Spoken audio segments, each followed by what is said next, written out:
Alright, this is a 2000 Oldsmobile Silhouette, and my wife informed me today that the low coolant level indicator light came on, which kind of freaked her out.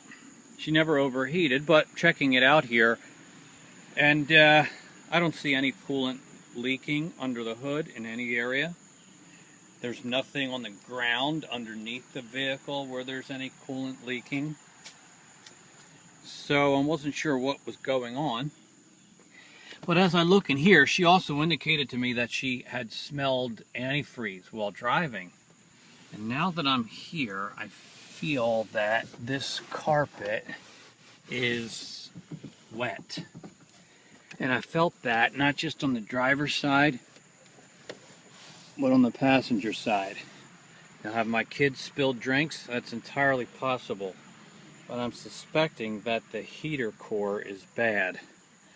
So we're going to work on replacing that.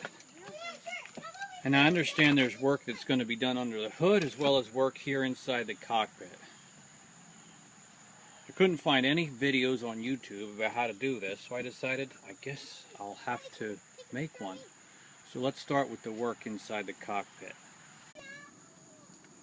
So I've pulled out that lower center console, you know, where you keep your CDs. And that wasn't too hard to get out. Pulled back the carpet and this foam padding, and sure enough, it's you can see that puddle of orange coolant. It's really kind of gross. So yep, looks like the heater core is leaking, and I'm going to try to replace it here. So what we're doing on this car, Oldsmobile Silhouette, it's really going to be the same procedure if you've got a Pontiac Montana or a Chevy Venture, since they're pretty much all the same car. Alright, so I'm kind of running out of daylight here, but I've sopped up the leaking coolant. And here we are on the passenger side looking up, and I just started taking off the components, which weren't all that difficult. And there's the heater core. So we've accessed the bad boy. Now it's just going to be a matter of getting it out, getting a new one, and getting it up there. But I'm running out of daylight, so I think this is going to have to wait till tomorrow.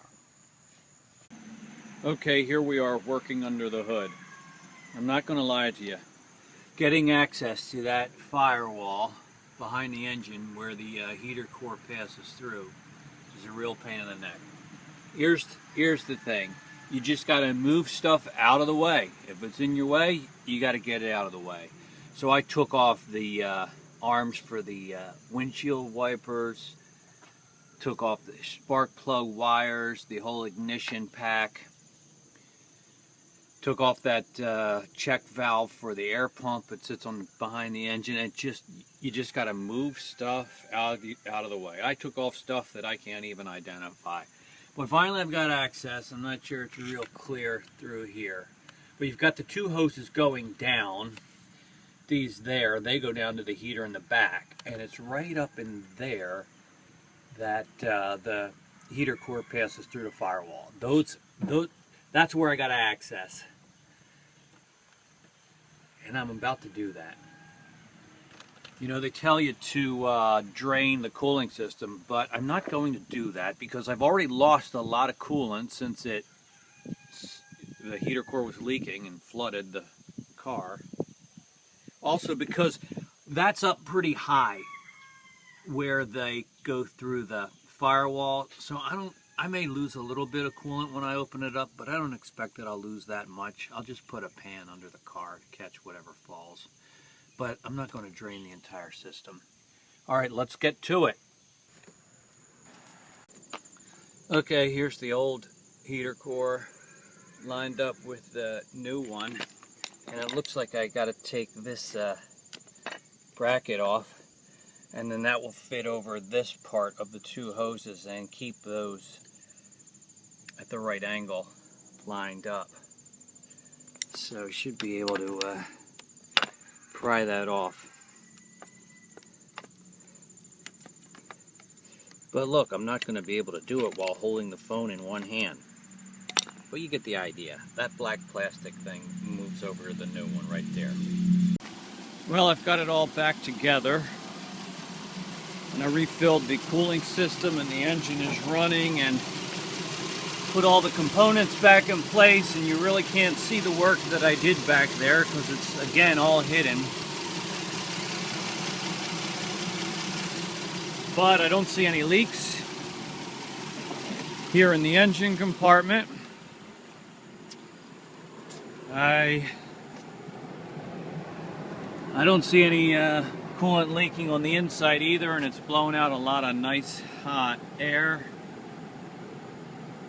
It's 90 degrees out today, but I was riding around with the heat blaring. So all that remains is put down the put the carpets back in, and the final few trim components on the inside, and this heater core project will be complete. Thanks for watching.